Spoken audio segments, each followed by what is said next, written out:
దేశ రాజధానిలో కమలం వికసించింది. ఢిల్లీ అసెంబ్లీ ఎన్నికల్లో బీజేపీ బ్లాక్ బాస్టర్ విక్టరీ నమోదు చేసింది. దాదాపు 3 దశాబ్దాల తర్వాత ఢిల్లీ కోటపై కాషాయ జెండా రెపరెపలాడింది.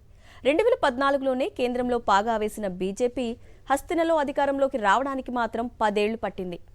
ఈసారి గెలిచి తీరాల్సిందేనని పంతం పట్టి మరీ అనుకున్నది సాధించింది కమలదళం. ప్రధాని మోదీ, కేంద్ర హోంమంత్రి అమిత్ షా వ్యూహాలు, బీజేపీ చీఫ్ జేపీ నడ్డా కార్యాచరణ ఢిల్లీలో కాషాయ ప్రభంజనానికి బాటలు వేశాయి.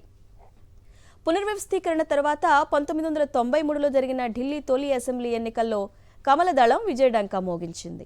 మదన్ లాల్ ఖురానా నేతృత్వంలో ప్రభుత్వం ఏర్పాటు చేసింది. 2 ఏళ్ల తర్వాత ప్రభుత్వ వ్యతిరేకత నేపథ్యంలో ఆయన తప్పించి సాహెబ్ సింగ్ వర్మ ముఖ్యమంత్రిని చేసింది బీజేపీ అధిష్టానం.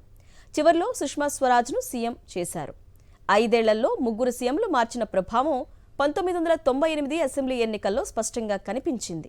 సుష్మా స్వరాజ్ నేతృత్వంలో 1998లో ఎన్నికలకు వెళ్లిన బీజేపీకి ఘోర పరాజయం ఎదురైంది. 1998 నుంచి వరుసగా 3 పర్యాయాలు శీలా దీక్షిత్ నేతృత్వంలోని కాంగ్రెస్ పార్టీ అధికారంలో కొనసాగింది.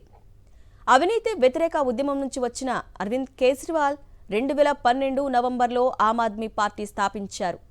2013 ఎన్నికల్లో ఢిల్లీలో ఘన విజయం సాధించిన ఆప్ 2015, 2020లోనూ విజయ పరంపర కొనసాగించింది. తొలుత కాంగ్రెస్, ఆ తర్వాత ఆప్ వరుస విజయాలతో 27 ఏళ్లుగా ఢిల్లీలో అధికారానికి దూరంగా ఉండిపోయింది బీజేపీ.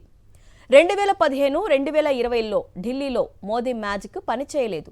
ఈసారి మాత్రం మోదీ, షా వ్యూహాలు పర్ఫెక్ట్గా వర్కౌట్ అయ్యాయి. ఢిల్లీలో డబుల్ ఇంజిన్ సర్కార్ ఏర్పాటైంది.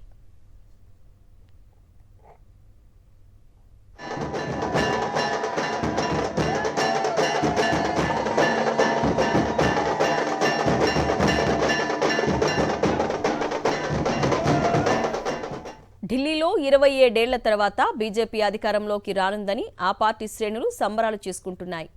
ఢిల్లీలోని బీజేపీ ప్రధాన కార్యాలయం వద్ద జరిగిన సంబరాల్లో కొందరైతే ఆనందంతో భావోద్వేగానికి లోనయ్యారు.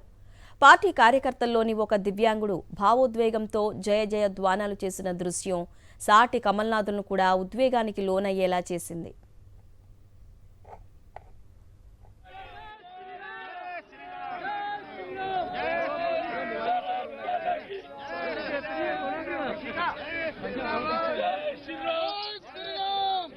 जय श्री राम, जय श्री राम, जय श्री राम, जय श्री राम।